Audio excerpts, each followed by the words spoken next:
Bonjour, bienvenue pour une nouvelle Minute BD. Aujourd'hui, j'ai pas mal de choses à vous montrer, des choses très intéressantes. On va commencer par un manga qui s'appelle Dragon Untribe. Donc, tout est dit dans le titre, hein. La tribu de chasseurs de dragons. On suit un chasseur de dragons, notamment, qui est ici.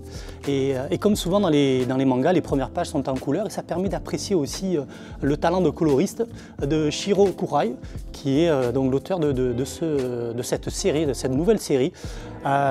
Et Rodora, qui est donc chasseur de dragons, pénètre dans une montagne et au fond de la montagne, dans une grotte, il découvre une jeune fille, une enfant plutôt, et qui semble avoir été enlevée par les dragons. Et donc il va décider lui à son tour de l'enlever et de la ramener dans son village. Donc on est vraiment dans un univers de dark fantasy. Et vraiment un premier volume qui est très enthousiasmant, très prometteur. Et bravo aussi à cette maison d'édition. J'en parle jamais assez de ces maisons d'édition, mais Kiun est une maison d'édition qui va chercher des titres originaux au Japon, qui les repère et qui ensuite après les édite sur le sol français. Donc un premier volume et les deux prochains volumes seront bientôt disponibles à la bibliothèque dans l'espace manga, donc n'hésitez pas. Et on va passer à un autre titre de Dark Fantasy, parce que j'avais envie de lire de la Dark Fantasy ce mois-ci, donc on y va, vous n'avez pas le choix, hein. Et ce titre-là, c'est Dark Souls Redemption. Là aussi, hein, le premier volume chez Mana Books. Alors c'est une collaboration parce que c'est entre Mana Books et un développeur de jeux vidéo, car Dark Souls Redemption, je ne connaissais pas du tout ce jeu vidéo, est un jeu vidéo qui a beaucoup de succès, qui est donc alors pour les non-initiés aux jeux vidéo, c'est pas un problème, la lecture et le scénario est très bien fait, très facile, donc pas besoin d'avoir déjà assimilé des éléments dans le scénario du jeu vidéo ou quoi, non pas du tout. Donc on est dans une ambiance encore plus, je vais dire, encore plus sombre que Dragon Untribe, qui est presque du divertissement à côté. Là on est vraiment dans la sorcellerie, donc voilà, on est dans la dark fantasy très sombre. Et bien sûr, la référence dans ce genre-là, c'est Berserk de Kentaro Miura. Donc il y a beaucoup de clins d'œil à Berserk, mais sans égaler bien sûr l'œuvre culte de Kentaro Miura. Je trouve que les deux compères qui réalisent cette histoire-là s'en sortent drôlement bien et ça donne envie d'avoir le deuxième volume. En plus, ce sont des Français, donc j'étais assez surpris. Julien Blondel et Shonen, ce sont scénaristes et dessinateurs français. Eh bien, chapeau pour ce premier volume. On attend les autres hein, pour voir un petit peu, pour juger sur la longueur. Donc à retrouver dans l'espace manga, bien sûr, comme d'habitude, de la bibliothèque. On passe à autre chose et là plutôt dans une bande dessinée, on va dire, comme on appelle plutôt roman graphique, même si ce terme-là encore maintenant je ne sais plus trop ce que ça signifie, mais c'est une maison d'édition, il faut le dire, Alif Ba Ta, qui est une édition marseillaise, que l'on avait invité l'année dernière dans le cadre d'une table ronde et que l'on avait invité également pour parler de son travail. Donc la directrice d'Alif Ba Ta sera également présente pendant le festival du BIM Festival, donc, qui aura lieu au mois de juin notamment. Il y a une date d'une table ronde organisée dans ce cadre-là sur le thème de la censure et la directrice des éditions Alif Ba Ta sera présente pour en parler. Mais avant ça, elle a édité cette année donc Qui a tué Asmahan. Alors je ne connaissais pas du tout cette chanteuse, car on parle de musique, là, de musique notamment orientale. C'est une diva exceptionnelle, une véritable figure légendaire dans le monde arabe.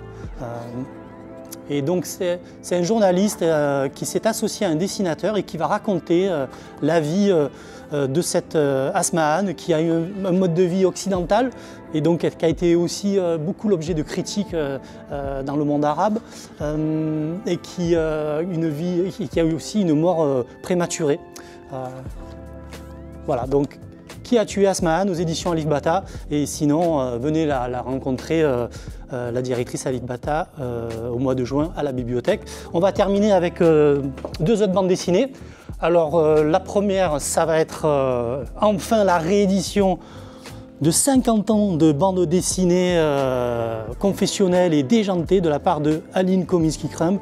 Alors peut-être que Aline Kominsky ça vous dit rien, Necrum, peut-être que ça vous dit quelque chose, c'est donc le fameux BDiste du comics underground américain, et donc c'est sa femme, mais au-delà d'être sa femme, elle c'est une super aussi raconteuse d'histoire, et un sacré personnage très féministe, complètement déjanté, dans l'autodérision. Elle est morte en 2022, donc sacré bunch, c'est elle la bunch.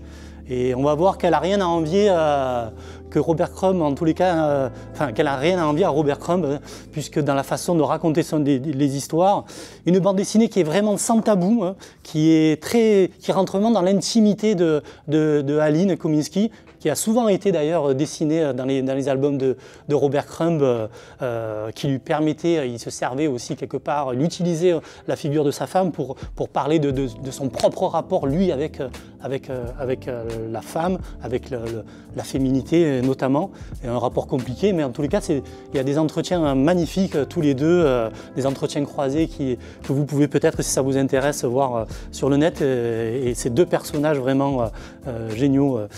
Donc voilà, la pionnière du comics underground, l'égérie de Crumb, Bunch, donc c'est Aline Kominsky Crumb. À retrouver, c'est l'association qui l'a édité. Et donc merci à eux, merci pour ce travail-là, et donc on pouvait le retrouver dans l'espace BD de Langue Littérature. Et puis je termine avec une bande dessinée je termine mais je ne l'ai pas terminée, donc parce que j'aime beaucoup cet auteur aussi qui s'appelle Zanzim.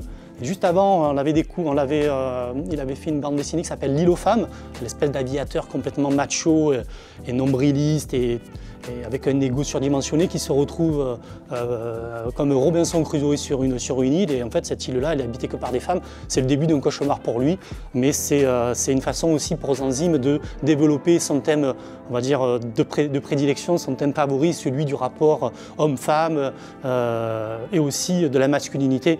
Voilà, donc là c'est Stanislas Rétif, qui est vendeur dans un magasin de chaussures.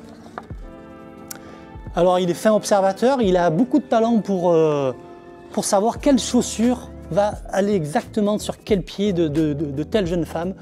Et pour ça, il est très talentueux, mais il le fait un peu dans l'anonymat, il le fait un peu en étant en retrait. C'est jamais lui qui en retire les bénéfices. Voilà, c'est un peu le personnage en tous les cas qui est celui-ci, et il adore observer des femmes, et notamment il tombe souvent amoureux des jambes et des chaussures des femmes.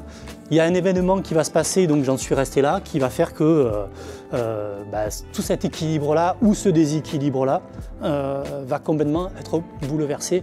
Vous l'avez compris, j'adore la façon dont il décrit, c'est super rigolo. Voilà, bon, bravo Zanzim, et puis venez la lire. Là, je la termine aujourd'hui, puis tout à l'heure, elle sera en rayon, vous pourrez la réserver. Donc voilà, ainsi se termine cette nouvelle Minute BD, et puis à bientôt pour une prochaine. Au revoir.